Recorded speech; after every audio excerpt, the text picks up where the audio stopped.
you have to now start the system. Okay, that's the thing here. From plugging it, What's that? like you have plugged in all. Yeah. See, this particular see, there are two things that this system can do. This particular, there are many versions of this. This is 6400, Leica 6400. This has some modifications. 6400-40, 40A. So many new versions have come with these things. Now, what it does is, there is this. This is called an automated leaf chamber. This leaf chamber has a mechanism to measure, to provide light in the range between 0 to 2500 micromoles of light it can provide. This is called actinic light. Actinic light is something where measurement is being made. This is measuring light. Okay, this is called actinic light or measuring light, or very similar to what we have in sunlight. But there is one more thing that this system, for example, you see this here. This chamber is 6400-40. Okay. Now this particular model of this Leica is capable of measuring fluorescence emitted from the leaf. That's another thing that we can some other time discuss about it, in the sense when the leaf is stressed or leaf is undergoing some kind of a mechanism, the amount of light that it receives will not be it will be generally more than what it can handle. Then the excitation energy is lost as either heat or it is lost as light in fluorescence. Plant system generally avoids fluorescence. It doesn't, if it fluoresces all the time, then the plant system cannot sustain that. So any mechanism, there will be a lot of mechanisms by which the system tries to quench fluorescence or avoid fluorescence. One of the simplest ways, when I have excitation energy, instead of losing that as light itself, I would like to lose it as heat. Thermal dissipation is one of the simple mechanisms in the plants. Every organism has evolved. It's something very similar to what you have. You take a metallic vessel and keep it in sunlight. You go touch it afterwards, it will be warm, hot. Why? It's because the atoms that you have, electrons that you have in those atoms, they absorb light, energy, get excited, and then they lose that energy, they lose it as heat. That heats the system. And that is what happens when you are so-called global warming. CO2 can absorb infrared radiation. That's the principle of this anyway. Right? So now when you have this fluorescence mechanism, we can have a very beautiful study done in terms of finding out whether the fluorescence quenching is coming because of photochemical reactions or the non-photochemical reactions. It could be many things. It could be biochemistry, photorespiration, many things that can be there. So non-invasively you can make very many measurements of how to interpret your plant biology, physiology under, let us say, a stressful environment. In your case, the stress that the plant is receiving is the infection with nematode, right? So when they have that kind of a problem, do the plants have a mechanism to, how do they cope up with? That can be done using fluorescence. So what I'm saying is, this system is capable of giving light and intensity up to 10,000 micromoles of light. So that's very high. That's a saturated pulse of very energy radiations. So that, let's not worry about that. But actinic light, in which you make measurements, you said measurement is something called measure, MSR. MSR is measuring light. Measuring light is between nothing, like it can make it really dark, 0 to something like 2500 micromoles. So that is the range in which it can provide, and that's a very good range. Most of the time, tropical plants, they saturate, the light saturation point is around 1200 to 1500. But in literature, you will see all the temperate things will be saturating at 600, 700 micromoles of light intensity. But nevertheless, you can always check that, because in your case today, when you measured it even 1200, there is a slight increase. But 1500 they had saturated. 1500 is a good saturating light intensity. You are not constraining the system for light, or not constraining the system for, let's say, any other substrate. Then you are measuring the effect of whatever that you are looking for. Other things are constant, high, no limitation. Then if there is any difference between two individuals, then that is because of the condition those two plants are experiencing. That's what it is. No. That is something minimum that you should remember. That is, when I clamp the leaf inside, I should provide exactly the same condition. If not exactly the same condition, most close to the natural system, I should provide inside. And when you clamp the leaf, you should not sort of stress the leaf like bending it and all that. It should be as natural as it can be, and the condition inside should be as natural as it can provide. And the very, very important environment that will alter every gas exchange parameter inside is the relative humidity. How do I maintain the relative humidity? There are two ways of maintaining relative humidity. One is the scrubbing business. Another thing is the flow rate, changing the flow rate inside. And I'll show you how to do that when you switch on the machine. When you switch it on, and then before we go there, before you go to the field, ensure that all your batteries are charged, and you put two batteries inside if it's portable, and then one of them you connect it inside, keep the other one out, so that you know when the battery is discharged, you put the other one and take out the one for charging. Okay? Now, you can switch it on. So that's the button, switch it on. Now it will initialize. It says I'm initializing. Wait for it to initialize. It is initializing.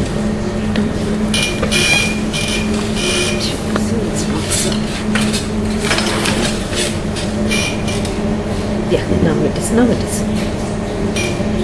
It's very faint, no? Yeah. Doesn't matter. It can be.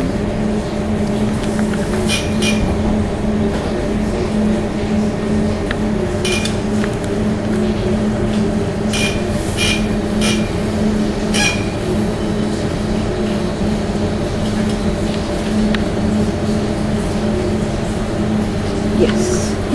There's some light inside, so it will be very clear now. Yeah, now it's fine. So it will load all the system, whatever software that it has, load and check everything. Now, there's something, there are options. There are several softwares that you can use for calculating. And I really do not know what Bhupinder Singh generally uses. Okay, you can, alter certain things, alter certain parameters, what is the light intensity that you should require, maximum, everything you can change yourself. That is when you go for your calibrate kind of thing, configure those places. So don't worry about that. Generally what we do is you have two mechanisms. In factory, when they manufacture the machine, by default they would have set some method. Now that this particular system is capable of measuring fluorescence, I would say default fluorimeter. Now what you do is, you can do this yourself. Press that, go up to factory default, enter. So it will take, decoding all those things. It will tell you whether, it will check if all the parameters are properly working, and then it will, all that will happen. Everything is okay. Then it will ask you a question. From now onwards, it is simple menu driven. You see, keep answering the question that it will ask. It is asking a question. What is that? Is the chamber or the IRGA connected? Yeah. Yes. Either chamber or IRGA. Both of them are here only. IRGA and the leaf chamber, IRGA is present. IRGA is here. This portion is IRGA. Which this portion? Here, inside. And please be very careful. This is the heart of the system, and this is the most what you call as frequently handled system. Leaf chamber, you carry here and there and all that. Unless we did it today, we kept it in one place. We took the plants there. But otherwise, this is a portable photosynthesis system. You take it to the field. It's very sturdy. You don't have to worry. But remember, the heart is in your hand now. Basically, keep it very, very carefully. This is therefore it is asking a question: is the chamber or IRGA connected? Now you just check if the connections are done. There are 3-4 connections.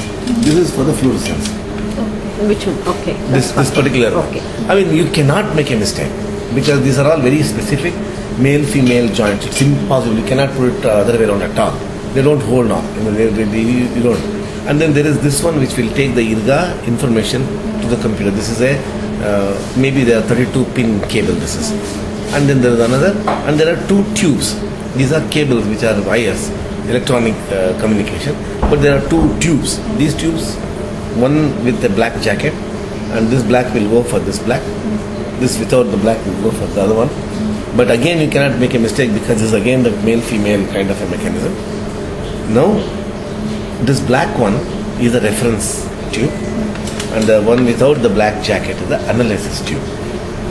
Reference is the one that gets the air into the leaf chamber, and the other one is the tube that gets the air out of the leaf chamber. Right? So now, when you have checked for all those things, you have given all the connections there. Now you'll have to say give an answer to this menu given thing. Yes. Is the chamber IRGA connected? Yes, press Y. Again it will say, and you can listen to the noise. There will be some pump coming on everywhere. So there is a pump here. So the pump is inside. Inside this plus inside this. Okay. This will suck, this will push. So both of them are there. It will act this one accordingly. Now there will be number of questions that are asked here. Okay. Welcome menu. You can go there and check what is there inside this. Now it will say what is this. It's an open irga, closed irga, and all those things. Now you don't worry about this. Escape this, because this is only to tell that this irga that we have is an open system. There are two irgas, closed system irga and open system irga. Closed system is, let's say you take a big box and close it. It's a airtight situation. So CO2 that is inside is whatever is inside. Now you keep a plant in it. Slowly the CO2 concentration will deplete. There is nothing added to this. So in a closed system, the speed with which the CO2 concentration decreases is proportional to the CO2 that went into the leaf. But the disadvantage is you are constantly measuring photosynthetic rate in a depleting, in an environment where the CO2 concentration is depleting. This is not proper. Therefore, the open system came where the CO2 concentration in the ambience of the leaf is always maintained constantly. That's the reason why it's called the open system. Open system is something like you keep the leaf in air where the CO2 concentration doesn't really change. So this air is going in, and if the leaf is doing something, photosynthesis or transpiration or whatever, the air that is coming out will have different CO2 concentration or differences in water vapor concentrations. So that's what happens. Then what you do is, don't worry about the configuration menu, don't worry about the calibration menu. You need to have calibration gas fixtures to go to the calibration menu. Don't worry. Now you have to go to the user new measurements or utility. Utility is what? After you have made measurements, you can do a number of things. For example, you can plot graphs. For example, you see this. Build a new auto program. Whereas, auto program is you are so lazy that you don't want to do it yourself. Every 5 minutes we recorded not today. What you can do is tell the machine, I will be very busy. You please measure it every 5 minutes. Start. It will measure. So you can create a new program, or you can configure an existing program, or you can plot a graph, you can export data, import data, do very many things. This is not what we are looking for. Escape. Right now what we will do is, you go to new measurements. Now when you go to new measurements, you go to this pump will come on. There is this pump that is coming on. This will give you a very nice humming sound. Okay. Now, when we start this measurement, you will have to do certain things. Open a file, view a file. These are all many things. What is there when you can view when you have not opened anything? You don't close anything when you have not opened anything.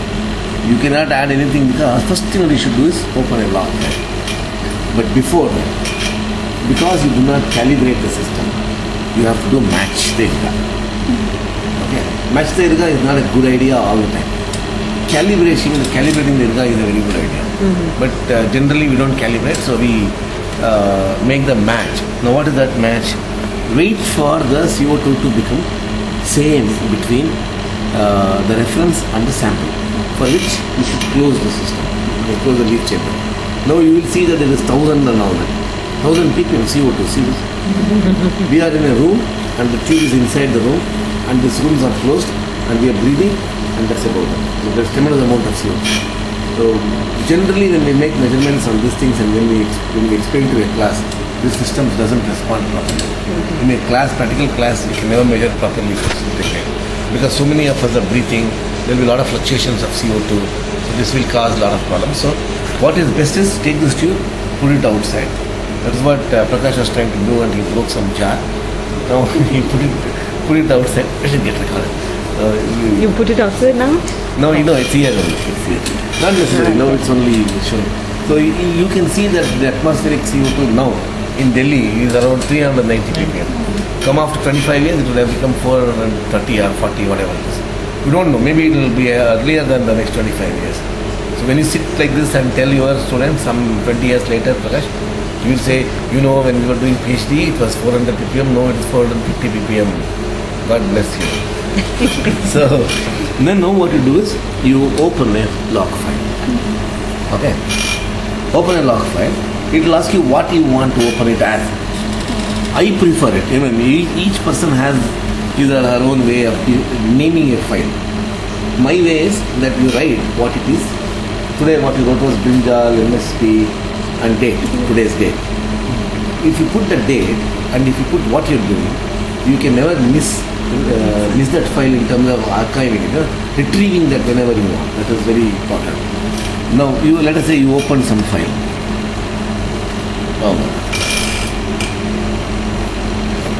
You opened a file.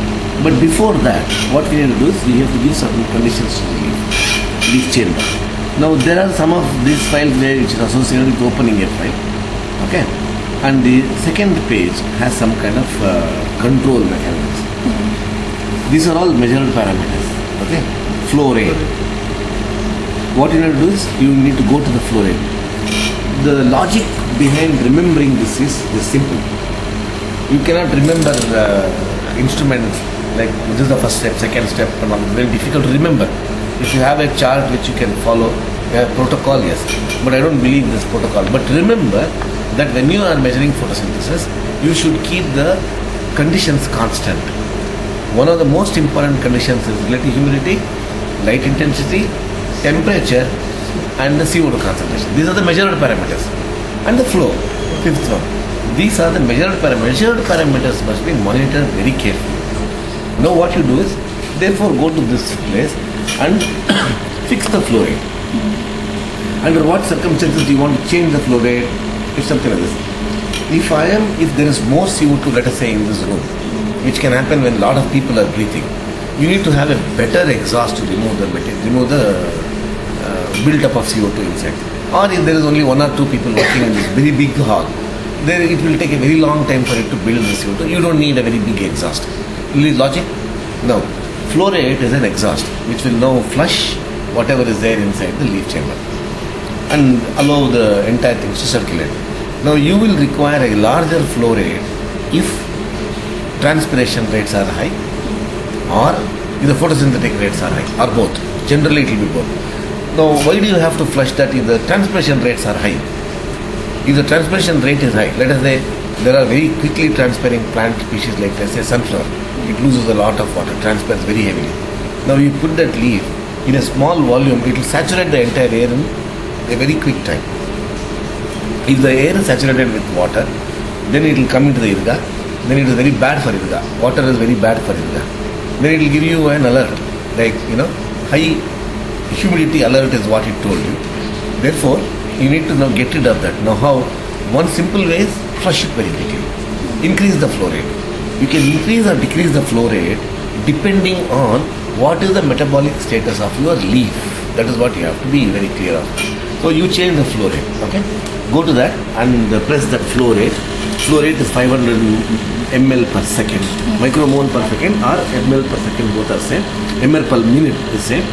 Then you enter and change to whatever you want. Let's say you wanted it as 300. 300, say S, enter. When you say S, it will become 300. It is setting that when you see the star will disappear when it is set. That's all. It is set. It is very precise now. Then there is something called as mixer off or on. Mixer is CO2 mixing. You don't have the CO2 dosing unit for this system. So you don't have to worry anything about it at all. Even if you do anything, it's not going to control you. But there's something called as temperature off. Temperature you have to very, very clear. There are two things that the system can maintain. It can maintain the leaf temperature or it can maintain the chamber temperature. It depends on your experiment. Suppose you clamp something and you wanted to find out from let's say time number 1 till 10 hours or whatever it is, how is that maintaining? Then you would want to maintain the leaf temperature. It's a very artificial situation. So you can maintain the leaf temperature. It will cool the chamber in such a way that the leaf chamber is constant. We don't want that. I want it to be different. I'm measuring each different individual. But I want to give a constant condition to the leaf. Leaf A or leaf B or plant, any genotype, I'm giving the same type of condition.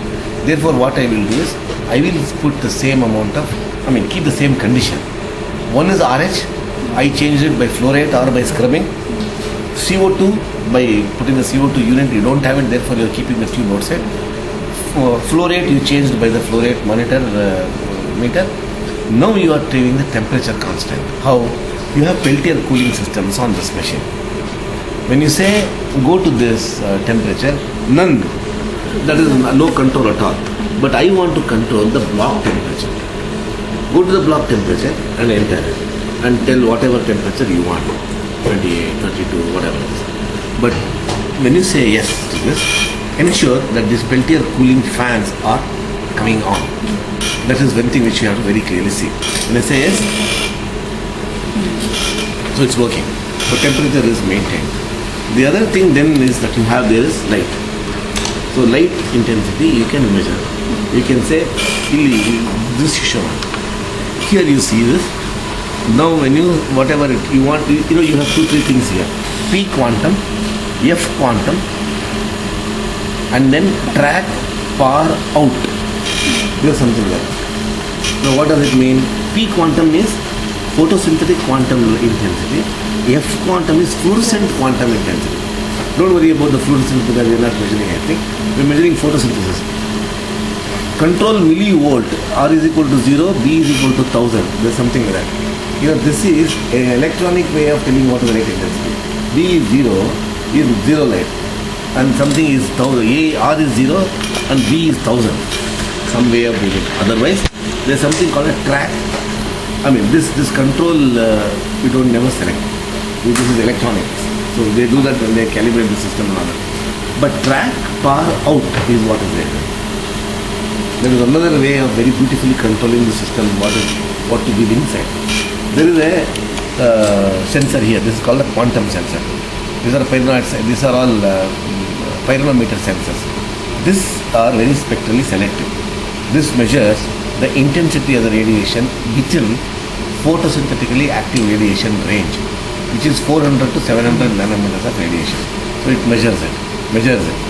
Now what it tells us computer is, I measure what is outside and quickly tell the computer to keep that amount of light inside. That is wonderful. But what will happen is if you go outside in a cloudy day, if there are clouds, passing clouds coming and going and all that, then or if you want to keep it under the canopy or something like that. So any small change in this one, like some hand is moving, some cloud is moving, then it will continuously keep on changing the light intensity inside. So best is for me, fix the P quantum to whatever you want. And generally it will ask what is the percentage of the blue you want. If you don't give also, doesn't matter. Like comma 10. Whether you give or not, it doesn't matter. Let's say I say 1500. Then light comes on. And you can see that there is blue light as well as red light in that inside. Okay.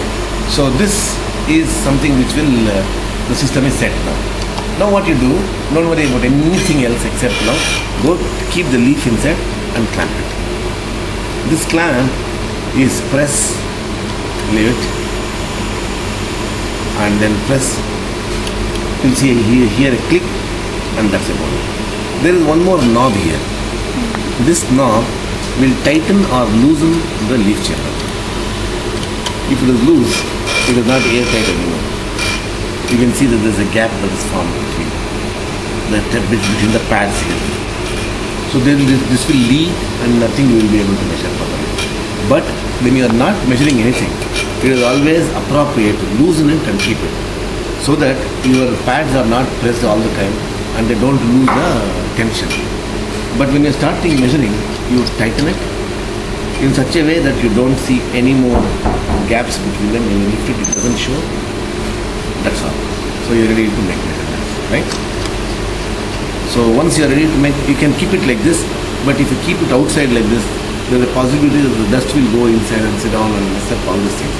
Best is put it this way, loosen this knob. This is after care, after use. This is very important. This care is very, very important. Okay? And then batteries, of course, you take it out, charge it very regularly. And now, when you switch it off, or when you're not making continuous measurements, what you do is, if you want to go back from this menu, press escape, like any other computer. You will come to this Now you go to the utility menu. Okay, go to utility menu. Go to the end of this. In utility menu, you will have access file or exchange the file, data transfer file. All those kind of things will be there. Go to scroll down. Go to the end. There is something called a sleep mode. Sleep mode is go press it. If you press that, it will say this routing will power down all of the non-digital hardware. Non-digital hardware is this, but digital hardware this will be on. All computers will be on, but that requires very little power. This is something which will drag all the energy, light, pump, the Peltier cooling, all those things. Now what you do is, it will put everything to sleep. Do you want to sleep? Yes. Say yes. You will hear that all these fellows are switched off. Now you can power off. At this stage, switch it off. That's all. Yes.